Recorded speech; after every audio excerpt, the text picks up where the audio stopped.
आज की वीडियो उन लोगों के लिए है जो किसी भी ना समझ की वीडियो देखकर बहक जाते हैं और उसकी कही गई बातों को अपने जीवन में उतार लेते हैं और यकीन मान लेते हैं। आज की वीडियो उन सभी के लिए एक उत्तर है जो इस चीज के विरोधी हैं। तो आज की वीडियो तुम्हें समझना बहुत जरूरी है।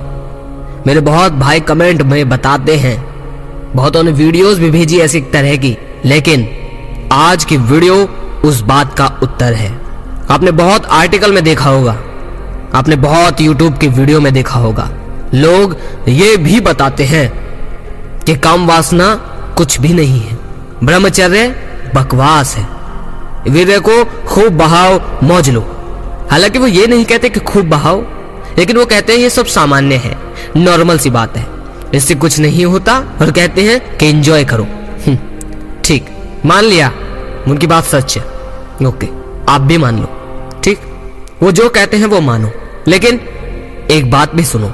मान लिया ब्रह्मचर्य कुछ नहीं, अध्यात्म सब बकवास है, कोई परमात्मा नहीं, कोई शक्ति नहीं, सब कुछ ऐसे ही है, ठीक।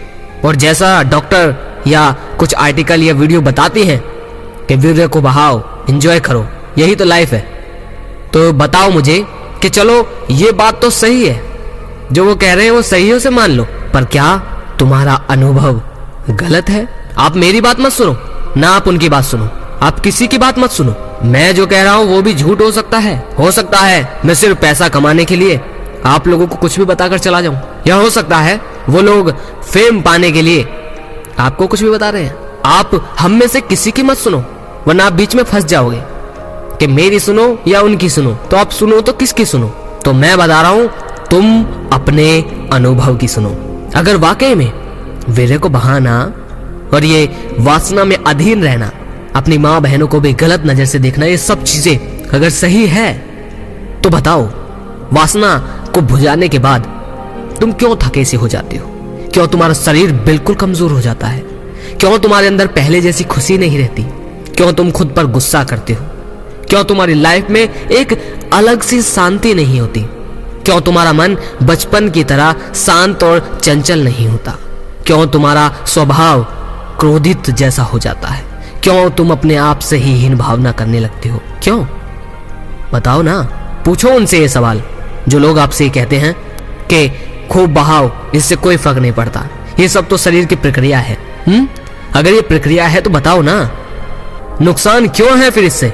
आपको बस एक कैंसर के बारे में बता देते हो कि अगर आप वीर्य को नहीं बहाओगे तो इस टाइप का कैंसर हो जाएगा, इस टाइप की बीमारी हो जाएगी, ये हो जाएगा, वो हो जाएगा। अबे बुद्धू हो, एक बात ध्यान से सुनो, सनातन धर्म में अगर आप इतिहास को उठाकर देखो तो लाखों महारथी पैदा हुए हैं, और ऐसे भी हैं जो पूरी उम्र जीवन भर पवित्र और वासना के कभी गुलाम नहीं बने, और ना उन्हें ये टाइप की बीमारी हुई, बल्कि उन्होंने पूरे देश को जीत कर दिखाया।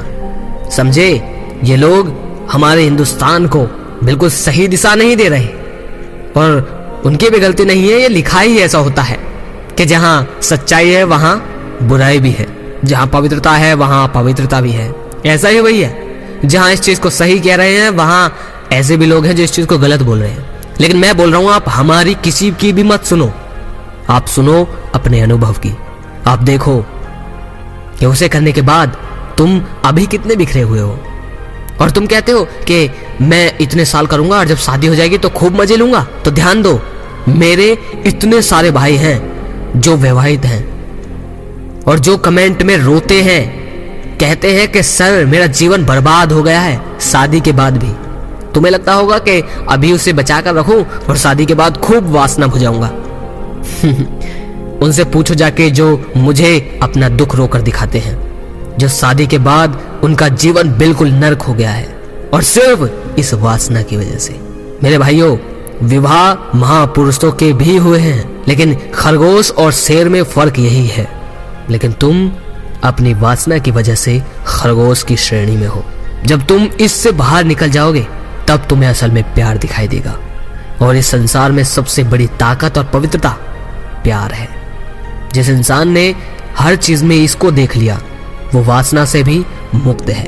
तो ध्यान रखो, तुम किसी की मत सुनो, तुम अपना अनुभव सुनो और वो समझो कि जब मैं वासना करता हूं, जब मैं उस चीज को निकाल देता हूं, तो कितने दुखी हो जाते हो।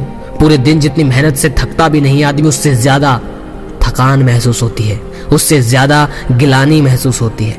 किसी भी काम में मन नहीं लगता, घर में पार्टी भी हो तो इंसान दुखी दुखी रहता है। समझ रहे हो आप?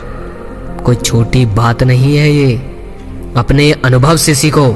और कोई अगर तुम्हें बेवकूफ बनाने की कोशिश करे तो ना तो उसका जवाब दो, ना ही उसकी बात मानो। अपने दिमाग में बस ये बात को रिपीट करो कि अगर ये सच है तो क्या हमारा अनुभव झूठा है? अगर लगे शेयर करने लायक तो इसे ज्यादा से ज्यादा अपने ब्रह्मचारी भाइयों को शेयर करो, क्योंकि वो इन लोगों के बुद्धूपने में फंस रहे हैं।